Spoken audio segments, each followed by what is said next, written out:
Giallo is a murder mystery genre deriving from Italy. The word giallo means yellow, referring to the common color used for the covers of these movies. They were generally filmed in the 60s, 70s, and 80s, with specific style and characteristics. The plot usually involves a serial killer that commits murders that are gory, yet also in ways that the viewer would not expect. It is very common for giallo films to hide the identity of the killer.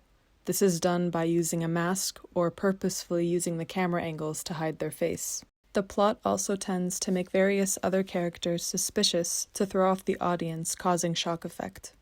This leads to another element in these films, the visuals. Its cinematography is beautiful and aesthetically appealing to the eye, also focusing on color, paired with an appropriate soundtrack in the background. May I add that the music is really loud, but good and usually fitting. The visuals also include the lighting, which is played to create eeriness to support the effect of the suspense in the plot. Nudity and sexuality is a theme that can be found in almost all giallo movies, just a heads up.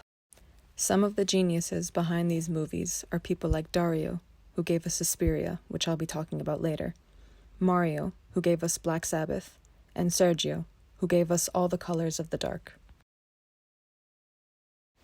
Blood and Black Lace is a 1964 giallo film that concerns the brutal murders of a Roman fashion house's models, committed by a masked killer in a desperate attempt to obtain a scandal-revealing diary.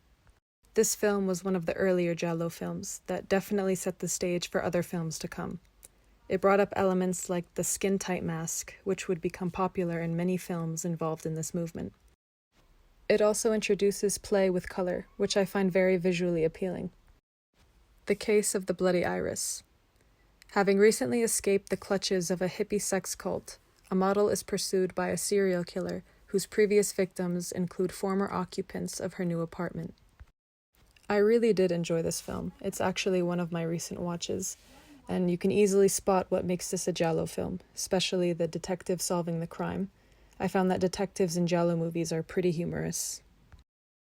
The Red Queen kills 7 times.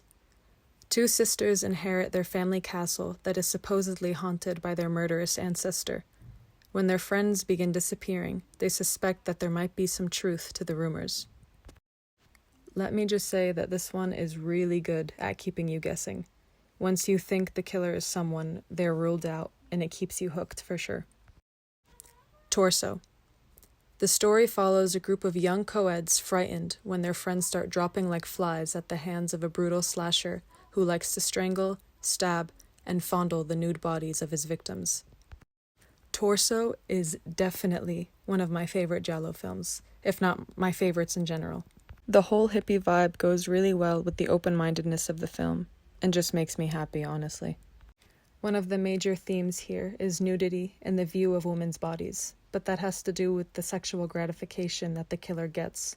It also gets a little deeper as to why the killer is the way they are. Suspiria. An American ballet student who transfers to a prestigious dance academy realizes after a series of brutal murders that the academy is a front for a supernatural conspiracy. I lied. This is my favorite giallo film. I've watched this movie countless times. What's different about this one is that it has a supernatural aspect to it, as opposed to the other works in this genre. Yes, it is less detective and more supernatural, but I truly stand by the fact that it perfects all aspects of what a giallo film is all about. It's most famous for its soundtrack and visuals, the color and shadows that make an atmosphere that can rarely be found in film visually. It truly is beautiful.